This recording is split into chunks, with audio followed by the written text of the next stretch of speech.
listening to the Betmaker Show. This is the NFL post-draft NFC West team season totals betting odds preview for Monday, April 29th, 2019. And now, live from Las Vegas, the host of the Betmaker Show, Brian Blessing. All right, folks, we're focused on the NFC West. Glad to be with you from Las Vegas. Brian Blessing talking about the NFC West at Betmaker.com Sportsbook Report. As always, two of the very best. We'll have you covered both sides of the counter. Head odds maker for the NFL from bookmaker.eu. Jack on board. Bruce Marshall on the way from the Gold Sheet here in Las Vegas. Let's not waste time. And we bring Jack into the fray. Hello, Jack. Hello, sir. How are you today? Good, Brian. How are you? I'm great, and we're talking about the NFC West, and we're talking about a monster, and that's the LA Rams, 13-3 last year. Everything seems to point towards them being a monster again. How about an overview and odds to win the NFC West? The Rams are minus 158 to win the NFC West. Seattle plus 281. San Francisco plus 499. And Arizona plus 2878. Well, let's talk about this Rams team specifically. They were a juggernaut. They had all the opportunity in the world. And I think in a weird way, that crazy call in the Saints game almost it hurt them so mightily. Instead of that us against the world mentality, it was like, well, should we be here? I think it was a distraction. But the truth of the matter was, that Super Bowl win was there for the taking, and Goff just didn't get it done. No, neither Goff nor the much heralded coach of the Rams. Their offense, the defense did everything they were supposed to do. Wade Phillips and the boys, they shut New England down for an entire half. Eventually, a few things caught up with them, but that game was theirs, and they put on just a terrible display. For that offense, that offense should be ashamed. Well, I think you bring up a great point. And when we think of the Rams, we think of the electric running game. We think of Goff slinging it around and that high-flying aerial attack. When we think of them, we think of offense. But Wade Phillips and that defense and Aaron Donald, they're studs on both sides of the ball. I mean, this is the real deal on both sides. No, they have the Super Bowl defense, and I thought they had the Super Bowl offense, and I actually like the Rams in the Super Bowl, but I was proven wrong. Seattle is a real intriguing one here. Okay, Russell Wilson played the hand of poker with the deadline. He gets the monster deal, and he's a phenomenal player. But boy, and I would say last year that was one of the best coaching jobs Pete Carroll's ever done with what he had to work with, and they lost even more in the offseason. 8.5 over $1.20. Was that a hard number to make? It was because of the losses they had, as you just mentioned. Their running game was sensational last year. They relied on it. It opened everything up for Wilson. Now they also have problems. Doug Baldwin, I think, may retire. His role may be diminished greatly. Can they replace him? He and Wilson certainly have combined over the years for a lot of great plays. 8.5. Somehow Carroll will come up with a good defense. This offense will push them there. I think they come to 9 wins pretty easy. Not easily, but they'll get to 9. Well, they're really going to be challenged in terms of organizationally, do they know what they're doing? And the answer has been a definitive yes for a lot of years. And you look what they did in the draft on defense. They went to shore up the secondary. They got the defensive end Collier in the first round. And it will be pretty intriguing. Might he be a steal? DK Metcalf, the big wide receiver, they got Russell Wilson a weapon, and he may not have been able to land in a better spot just to utilize the speed he has. And sometimes route running's a problem, drops are a problem, but he can run like a reindeer, and Russell Wilson buys time in the backfield, and that could get Metcalf a lot of big plays downfield. So yeah, I think you got to give them the benefit of the doubt that they know what they're doing. Does that factor into it, the organization, when you're putting up a number? Organization is always a factor, and it's always reflected in the total wins. Take all the teams that are perennially successful. New England, the Rams in recent times, the old 49ers, Dallas in the old days. It's just when your organization is solid, your team will be solid. Let me go to the Niners, 8 under $1.25. And I think this is another one, maybe in that same vein, Jack, to talk about the organization that it seems finally they've got their act together. They get the stud defensive end, Nick Bosa, and then 2 highly thought of wide receivers with Samuel and Hurd. So they've done some work to upgrade the offense, and they were able to accomplish what they accomplished last year with Garoppolo being hurt. If Garoppolo can stay upright, bounce back from the injury, are they not a sneaky team that could be maybe the now team this year? They are, and that's one factor. When you're looking at a conference and you're looking at the regular season wins, I'm saying Seattle goes over 8.5. I'm going to say San Francisco goes over 8. So now Arizona either has to go way down, which we haven't projected for, or the Rams have to go down because the wins have to be accounted for somewhere. So I think the Rams are going under 10.5. I think they're getting pressed from Seattle and San Francisco. San Francisco was dead even with teams yardage-wise last year. They made a lot of bad plays that cost them games. Now they have Garoppolo back, the additions that you just alluded to. I think San Francisco goes over 8, and I think the Rams are going to be pressed by one of these two teams. They'll be very close. All right, and then what you just said is always intriguing, is that one number impacts another. And that sense of belief that if that is the case, the Rams are going to be good. Seattle's going to be really good. San Francisco, you think can go over. Arizona's likely going to be the one that pays the price for that if it pans out that way. Their number is 5 over $1.35. My question to you would be, a bad team, 3 wins last year, brand new quarterback, you've got Kyler Murray that comes in. Is there, when you were making this number, was there any thought on your part to, and maybe it's dangerous, but did it enter the thought process, what Baker Mayfield was able to accomplish with the Browns last year, similar type of player, coming from the same school, another overall first-round pick. There are eerie similarities between the two. It comes down to, can Kyler Murray do basically what Baker Mayfield did? Was that the big determining factor here? Well, as we know, Mayfield made his debut last year on a Monday night game against the Jets, I believe, and he came in and played well, was sporadic the next few weeks. But then once he got over the turnover problem, Cleveland became a solid team. I think it'll be the same with Murray. Their new offensive coach, Rosen, was not set for him. They jettisoned him out of there. So now they have Murray, and they'll develop him all the way. I think he'll be the starting quarterback. I think that's why he'll forsake baseball and go to football. And Arizona at 5, I think it would have been 4.5 if Rosen had been the quarterback. It's 5 over with Murray in there, but it's still going to be a real tough season.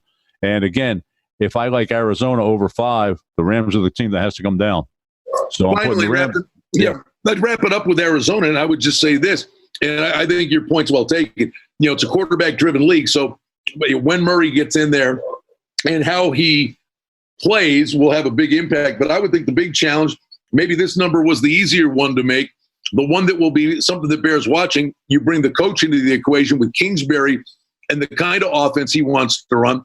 I would think the big adjustments and the thing the odds maker and the bettors alike are going to be really focused on, what is that offense going to be like? And the real challenges for them may be hanging totals in the season. Right. I think the totals will go up as the year goes on. I think they'll start with a learning curve, and I think they'll be there by game 5. Jack, always great information. Appreciate your help. My pleasure. Jack, bookmaker.eu, heads odds maker for the NFL. We're not done. We're going to go to the other side of the counter with Bruce Marshall from the Gold Sheet. Don't go anywhere. Betmaker, let's make some money tonight. For outstanding information and special offerings and promotions, we invite you and encourage you to sign up for our newsletter today simply by going to the website at betmaker.com.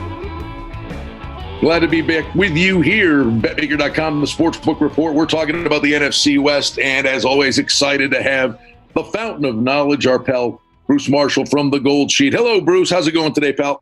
Hey, pretty good, Brian. NFC West, the Rams, 10.5 under $1.30. a bizarre end to what was an incredible season.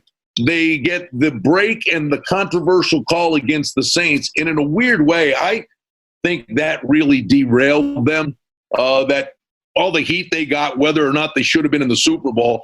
And boy, will they kick themselves about a lost opportunity, because if Jared Goff had a decent game, the Rams win the Super Bowl. I agree, and I think that's pretty spot on what you said, that the extra distractions, because like you mentioned, all those entire 2 weeks between the NFC title game and the Saints and the controversial ending in the Super Bowl were all spent upon that one call or non-call by the referees at the end, near the end of a regulation. People are forgetting, though, the Rams still had to come back downfield, kick a field goal to force overtime, and then stop the Saints with an interception to set themselves up to win in the extra period there. So they don't have anything to be ashamed about. But you're right. We'll see how they do bounce back. Wade Phillips, the job he did with that defense and the job they did corralling the Patriot offense in the Super Bowl was spectacular. Phillips is still there, and I think as long as he is, the Rams are going to be the class of this division. All the talk about Sean McVay, yeah, the best move that he made was bringing Phillips in to coordinate that defense, Brian, and they weren't quite as active as last offseason. They've suffered a few personnel cap casualties, and Ndamukong Suh, one of them. I suppose he could come back, but they had to let a few guys go. Now, they did pick up Clay Matthews from the Packers at linebacker and Eric Weddle from the Ravens at safety, so they got a couple of veterans to plug in there in defense. This is still the team to beat, even though Goff his confidence was shaken a bit by the Super Bowl, but they were so much better than everybody else in the West last year. It's hard to see them backing up. And 10.5 seems like a number they could clear. Although, like you mentioned, the AFC North might be a little bit tough for them. That's the toughest crossover interconference slate. So we'll see how that plays out for the Rams and the rest of the West. I think a really nice little pickup for them. You got Todd Gurley. Staying healthy is always paramount when you got a stud running back like that. But I think don't sleep on the third-round pick they got from Memphis, the running back Darrell Henderson. I think he's going to be a contributor here. It is, and he is, and I like him. He's a big play threat, a little bit different. C.J. Anderson, more of a between-the-tackles guy who filled in very nicely for Gurley. I think, Gurley, there's some mystery surrounding Gurley, and how hurt was he last year? I mean, he was playing, but then he was supposedly hurt, and then he doesn't score some touchdowns. There's a little bit of mystery around him, so I think Henderson could be a little bit more of a factor than people might realize there, and that was a pretty good third-round pick. So, yes, I do like that selection as well. Seattle 8.5 over $1.20, and we talked to Jack, the head odds maker at bookmaker.eu. Kind of an interesting number to make here because there are significant departures. They go all in, and deservedly so. Russell Wilson gets his payday, but there have been significant departures. Pete Carroll deserves full marks for the coaching job he did last year, and he's going to be challenged even more this go-round. Yeah, he will, although getting Wilson signed for the next 4 years is big. Now, I still think Wilson is thinking he's going to have one move to a big market somewhere down the line. So there's going to be one move he's going to make in his career contract-wise after this one. But for the next 4 years, and this probably sees through Pete Carroll's the rest of his career as a head coach in the NFL. The Seahawks can make a concentrated effort to stay afloat here, maybe get back to the Super Bowl. Now, I'm not sure they're close to that, and they have eroded some, obviously, significantly since their Super Bowl years of a few years ago. The Legion of Boom is gone. That defense has gone under a transformation. But Wilson is still there, and he willed that team back into the playoffs last year. We'll see what happens. I do like picking up Metcalf, the rookie wide receiver out of Ole Miss in the second round. I mean, he was a guy that many people thought would be a first-round pick and maybe the first wideout pick. He's a big target. They added some other receivers in the draft. This might be the end of Doug Baldwin's days in Seattle. But picking up Metcalf, the emergence of Rashad Penny as a running back last year, the fact they kept some of the second-level defensive guys intact makes me think Seattle's still going to be in the mix this year. But most importantly, they don't have to worry about Russell Wilson for a few more years. He's locked up through 2022 now. So they're pretty happy about that in Seattle, and I think they may get back to the playoffs. Real quick, Bruce, I'm chuckling to myself here that you and I have been doing this a long time together and kind of know each other. They focused on defense at the top of the draft, but Metcalf showing up there. Honestly, I don't know if there's not a better landing spot for this kid, because the way Russell Wilson runs around and buys time, there are going to be some significant deep plays with Metcalf just taking off once Wilson starts scrambling. Oh, I agree. And, like we mentioned, there's a lot of people who thought Metcalf might be the first receiver taken in the draft. And under any circumstance, the Seahawks were hoping they got a big target for Wilson somewhere in the draft. The fact that Metcalf was still there in the second round is an extra bonus for them. And yes, the fact that Wilson does like to improvise, this gives Metcalf more chances to make plays. I think that was a great second-round pick, and I think he's going to help right off the bat for Seattle. Wide receivers can do that, make an immediate impact. I think this guy will. All right, we go to the Niners here, and we're looking at 8 under $1.25. Bruce, I just look at this organizationally. I think they got their act together, and this is a team on the rise, getting Bosa with the second pick of the draft, and then wide receivers Samuel and Hurd. I think the Niners know what they're doing here from an organizational perspective. Then we see what happens with Garoppolo. Can he stay upright? How does he bounce back from the knee injury? Yeah, I agree with all that. And remember, too, a pretty decent offseason here, too. Not just the Bosa in the draft there with the second pick, but Dee Ford coming over from the Chiefs, a really good edge rusher, a pickup there, and an impact player. So I think the 49ers should be, pretty happy about that. Also adding Tevin Coleman from the Falcons as a dual-purpose running back. They thought Jerick McKinnon might be that last year from the Vikings. He got hurt in preseason. Talk about injuries last year. You have McKinnon go first and then Garoppolo down. All of this depends upon Garoppolo coming back, I think, and having a chance to get above 8 and maybe in the playoff picture. Depends upon him coming back and coming back at full strength. And that was a serious knee injury he had last year. There's some talk he might not even be ready to play in the preseason, so we may not get a look at Garoppolo until September. That's still to be determined as we go through the summer. But this is not an automatic comeback from that sort of knee injury, at least right away for Garoppolo. So I think it all depends upon him. And you're right, John Lynch has put everything in place to make this thing work. They still like Kyle Shanahan as head coach, and everything is set up there, but they need that quarterback situation solved, and it's got to be Garoppolo healthy. The other options they have there are not going to cut it. So it depends upon him, and that's why I'm sort of a non-commit on the 49ers right now. All right, Bruce, Arizona, 5 over $1.35. A lot of news around them. They finally moved Rosen out of there. But now you sit there and you got Kyler Murray, and what do you think this young man brings to the table? Could he be lightning in a bottle like Baker Mayfield was? Does he get on the field out of the gate? And then we've got the new coach, Kingsbury, and how electric might the offense be, or is there a real transition stage there? I think it's probably more the latter. I mean, to expect Murray to come in right away running a radical offense in the NFL right off the bat for a coach who was fired from Texas Tech last year. I know all about Kingsbury. I've talked to him at Big 12 Media Days, and I can see why they like him. And the fact he coached Mahomes in college, they're kind of thinking he's going to be able to do the same thing here with Kyler Murray, but this is the NFL, and it's a little bit different. It's a team with plenty of holes, so you're kind of turning this thing upside down from last year. This you talk about a high risk. I kind of credit Steve Keim and young Bidwell for making this stab at Kingsbury, but it is a desperate roll of the dice here, and it might not work. And Keim's job is on the line here too. Let's see, how this offense works. They want to get as many receivers as possible. They drafted 3 more of them this year to go along with Christian Kirk, and Fitzgerald is still around, and who still caught almost 40 passes last year, so he can still help out.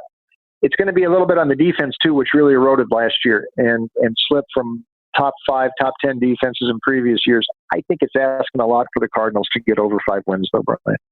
The one thing I'll say about Arizona, and I watched them at the outset, Bruce, and that would be from a totals perspective. I think if they try to implement this offense, let's see how it looks in the preseason.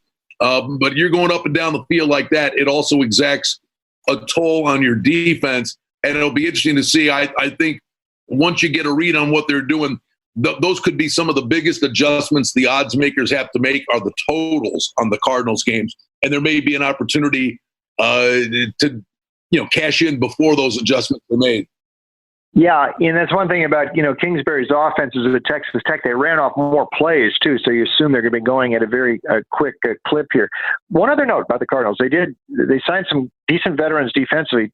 Suggs from the Ravens, Jordan Hicks, linebacker from the Eagles, Robert Alford, cornerback from the Falcons. So at each level of the defense, they helped themselves out. That may improve that stop unit enough to give them a chance, but it's all really going to be down to this offense and how it responds in the NFL. He's our pal, Bruce Marshall from the Gold Sheet. It's always exceptional information. And there you have it, our preview of the NFC West here on the Betmaker.com Sportsbook Report. Follow along on social media. Subscribe for the podcast. And you can find all our episodes on our website and sign up for our newsletter at Betmaker.com. Betmaker, let's make some money tonight. Well, that's the Betmaker Show for now. We publish multiple times each week. We'd like to thank you for listening, and if you liked what you heard, please take a moment to leave a rating and review, or subscribe to our show feed, or share our show with a friend or two and help us grow the show. We very much appreciate it. Visit us on the web at betmaker.com, and reminder to sign up for the newsletter. Thanks to our engineer, Darren Vandermolen, and producer, Mike Gallivan. The Betmaker Show is a production of Cardinal Marketing Incorporated. Betmaker is a registered trademark. Any rebroadcast, reproduction, or other use of this content without the express written consent of Cardinal Marketing Incorporated is strictly prohibited. The handicapping and sports odds information contained on this podcast is for entertainment purposes only. Please confirm the wagering regulations in your jurisdiction, as they vary from state to state, province to province, and country to country. Using this information to contravene any law or statute is prohibited. The podcast is not associated with, nor is it endorsed by any professional or collegiate league, association, or team. This podcast does not target and is not intended for an audience under the age of 18. If you think that you have a gambling addiction, stop this podcast now and please seek help. Gambling and betting on sports is a form of entertainment and should be about having a good time.